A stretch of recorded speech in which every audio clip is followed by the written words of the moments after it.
Okay, Scandinavian defense. So far so good. C6.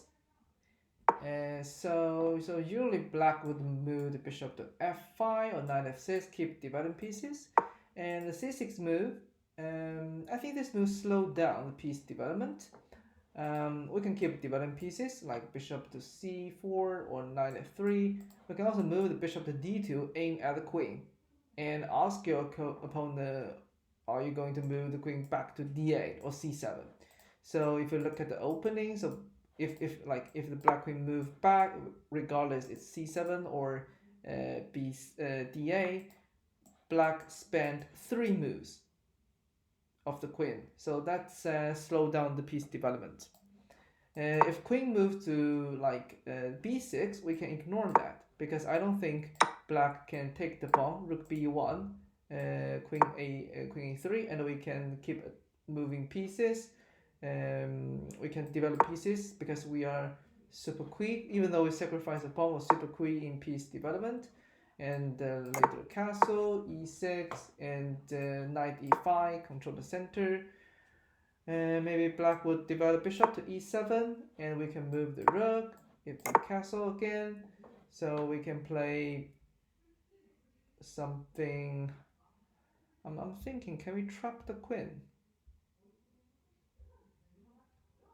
Or, yeah, simply trade the knights, for example. So we are very quick. We can move the queen and rook to attack the king side. And if you look at the board, white is better. So we can try like bishop d2 to ask our opponent, would you move the queen or not? So in this game we play knight f3. This is also good. As I said, develop pieces.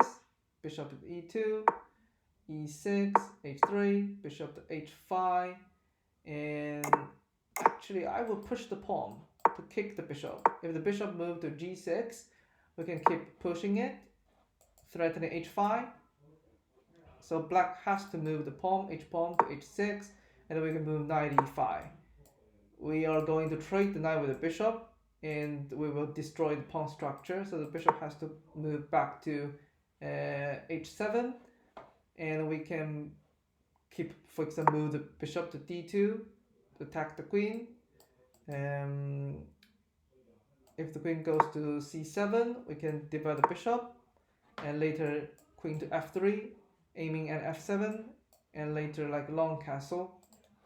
For example, if black play here, I think f3 is okay, but it's trading the knight. We can play queen to e2. So do we need to worry about bishop to c2? I don't think so. We can attack the bishop. The bishop go back, and we can play knight b5. If you take, I take yours, and that's a discover attack. I can win your queen. If queen to here, I can attack your queen. If you check, yeah, maybe, yeah, I have to move the bishop back. But I think we have a lot of things to do. Rook h3, rook d3. If you take mine, check. The king is quite exposed. That's a disaster. King to d8. We can check it. If you take, I take yours. If you move here, I can check. Yeah, white is better, way better. So my point is we can push the g pawn and h pawn to attack black pieces, and we can also long castle to make the king safe. We can initialize our attack on the king side. I don't even think we need to play bishop e2 earlier. We can h3, yeah, something like this. Bishop c4 straight away. We can save one move. So we castle, bishop d2, queen goes back, knight h2.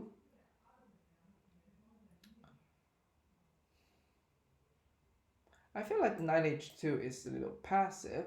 Can we move knight to e5 instead? Because if you take my bishop, I take yours, I can still have a pawn at e5 controlling knight f6. And if you take my knight first, I will consider take the knight too. if you take mine, I can take yours. I can have a pawn at e5, and this will be a very strong center pawn, preventing knight to f6. If knight move to e7, it will slow down the development of the bishop. Yeah. Take. If you castle, I play a4, bishop e3. I will attack your queen side straight away. And white is better because of quick piece development. So I think knight e5 is better than knight h2. Knight h2 is passive. Bishop to f3. What are we trying to do here? I don't understand. I think maybe we want to control this semi-open file. But moving the bishop to f3, I don't see what is the purpose of this. We want to attack this diagonal. I think we should focus on the king side. Because we can, after knight d5, we can have space advantage at the king side. Knight g4, knight e3, knight f6, rook e1, long castle, and knight c4, check, bishop f4, take, knight e2. Why do we kick the queen? I feel like we should somehow, okay, maybe knight g4. Yeah, knight g4 is, but can we move the king here? If knight g4, I can play g3 and then take your knight. Or can we play a4 immediately? If knight g4, there's a knight f2 now. So we can play king to g1 first, and then a4. Queen to c7, knight to c2. Okay, this like opens up our H file.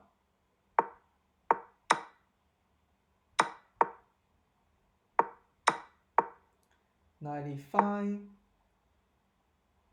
Queen e3, that's good. This is a good move. Attack the rook. Rook to d6. Ooh, queen a7.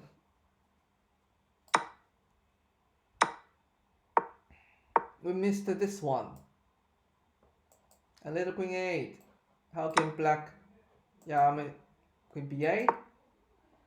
But I mean, at least we can win the pawn, right? We can move the queen back, and later a4, a5, a6. We can open up the queen side. Okay, we missed this opportunity. We attack the rook. Oh, we didn't. Why didn't we move queen to a7? This is not hard to find, right? Rook e2, take. Oh, we trade the queens. Wow. To be honest, I think our queen is way better than the c7 queen. Our queen is center queen, right? So I don't see why do we have to trade the queens. I mean, even though we have a queen at e5, we don't have to take the queen. We don't have to initiate the trade. We can wait our opponent take our queen, and then we can move the knight to center, right? We can use piece development, or we can use piece exchange to improve the position of another piece. Rook e2. Okay, the queen is being attacked. Okay, I see. Sorry. So our queen is being attacked. We didn't trade the queen right away. We move the rook to e2. Okay, my bad. Then we move knight e5. Okay, that's good. And okay, this is a bad move, and we will destroy the pawn structure. But why did we do that? I think we should definitely take the bishop, and we can attack the pawn. These three pawns are so weak, and they will definitely be target. But why didn't we? Maybe we want to wait. But I think black can take our pawn, right? And black can take the knight. And this is what black did. And this is also a tactical move. We missed that. Okay, then we basically trade our c2 pawn with the e6 pawn. If you compare with this position, if you take this one, take this one. In this position, we have c2 pawn. This is connected pawn, and black has e6 pawn. This is isolated pawn. But after we move rook d1, we don't have c2. Black don't have a weakness. So this position favors black if you compare with the previous position. King d7, move rook down, trade the knights. But this trade improve the rook, right? I think we should move the knight to e4 instead. Rook d5, yeah, this move improve the position of the rook. Rook e2, king g3, check again, g4. What about rook e8? And attack the pawn from behind.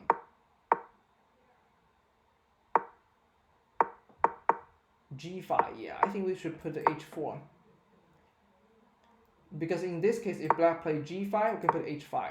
And this pawn will be a weakness, for sure.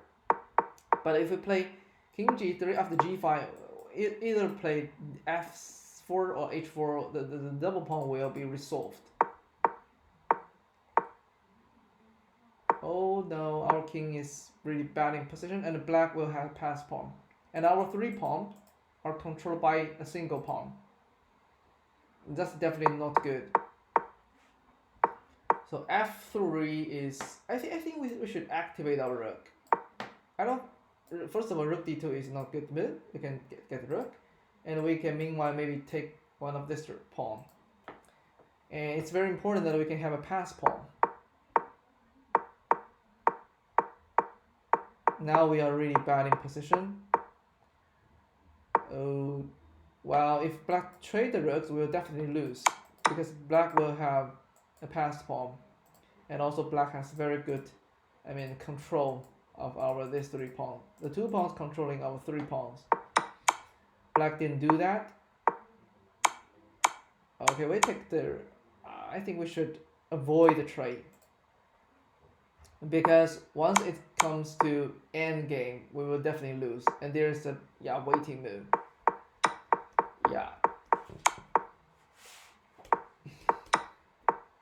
Yeah, and we don't have to walk through the rest of the game. I think first of all, in the opening, since black is slowed down in piece development, I think we can attacking black pieces, like moving the knight, h4, h5, and move the bishop out, bishop c4, queen f3, and long castle. Place the king to the left side and attack the black pieces on the king side. This is something I will go after. And other than that, I think this is also important. I think we should move the knight to an even better place, and we will not lose any pawn if you calculate carefully. So this couple of moves make us like a little passive. Black has initialized some attacking on the king side. I think knight g4 is a very interesting move. And also it's unfortunate that we missed the a7 pawn. If we can take this pawn, that's super good. And throughout the whole game, we didn't push the a pawn to attack the black king. We didn't do that. We just trade the queens. I think even though we don't take the pawn, I think we still should like push a4, a5, a6. Yeah. Or like b4, b5. So anyway, if we can open up the queen side, this is something we should try. But we trade the queens. And and also we can, as I said, we should take this one. Then we can have a target. But and after this trade, we improve the position of the rook. And the move make us lose the game is the pawn structure is not good. G4 is not good. We should play h4. Don't let our pawn be controlled by this g5. So I think at least we can have a passed pawn, and this position is quite balanced. After g5, it's very hard. Black has an active rook at the center. It can attack our king. Black also have a very good position of the king. The pawn controls our pawn. We cannot push any of the pawn because there is a rook d3. Yeah, and that's it.